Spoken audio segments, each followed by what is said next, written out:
Corona సమయంలో అన్ని IT సంస్థలు వారి ఎంప్లాయీస్కి వర్క్ ఫ్రమ్ హోమ్ ఆప్షన్ ఇచ్చిన సంగతి తెలిసిందే. అయితే లాక్డౌన్ తర్వాత గత సంవత్సరం నుండి అన్ని ఐటీ సంస్థలు ఎంప్లాయీస్ని ఆఫీసులకు రమ్మని చెప్పాయి.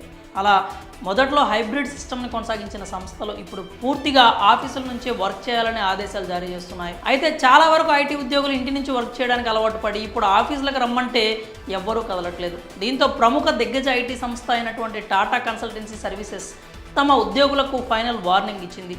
ఇక ఆ సంస్థలో పనిచేసే ఉద్యోగులు ఖచ్చితంగా సంస్థ ఇచ్చిన ఆదేశాలను పాటించాల్సిందే. మరి వర్క్ ఫ్రమ్ హోమ్ ఆఫీస్కి సంబంధించిన కొత్త ఆదేశాల గురించి పూర్తి వివరాలు ఇప్పుడు తెలుసుకుందాం. ప్రముఖ టెక్ దిగ్గజ సంస్థ టాటా కన్సల్టెన్సీ సర్వీసెస్ తాజాగా కొన్ని కీలక నిర్ణయాలు తీసుకుంది. తమ సంస్థలో పనిచేసే ఉద్యోగులకు ఫైనల్ వార్నింగ్ ఇచ్చింది. గతంలోనే ఎన్నోసార్లు టెకీలను ఆఫీసులకు రమ్మని చెప్పిన సంగతి తెలిసిందే. అయితే ఇక ఇప్పుడు ఆఫీసులకు ఖచ్చితంగా తిరిగి వచ్చే విషయంలో కీలక నిర్ణయం తీసుకుంది. ఎట్టి పరిస్థితుల్లో మార్చి చివరిలోపు ఆఫీసులకు రావాల్సిందేనని స్పష్టం చేసింది. ఇదే చివరి అవకాశం అంటూ ఉద్యోగులకు సమాచారం అందించింది. అంతేకాకుండా ఇచ్చిన గడువులోపు ఆఫీసులకు రాని వారు దాని పరిణామాలను ఎదుర్కోవాల్సి వస్తుందని TCS chief operating officer N G Subrahmanyan తెలిపారు. ఈ విషయమై ఆయన మాట్లాడుతూ ఈ విధంగా చెప్పుకొచ్చారు.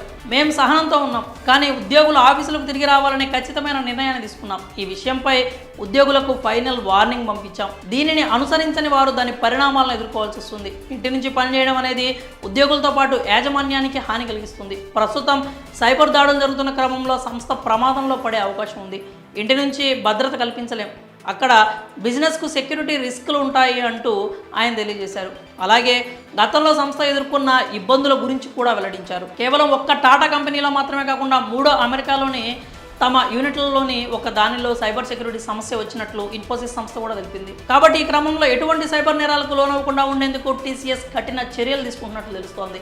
ఇక ఫైనల్గా కరోనాకు ముందు ఉన్న వారి ఒరిజినల్ కల్చర్ తిరిగి తీసుకొచ్చే విధంగా టీసీఎస్ ప్లాన్ చేస్తున్నట్లు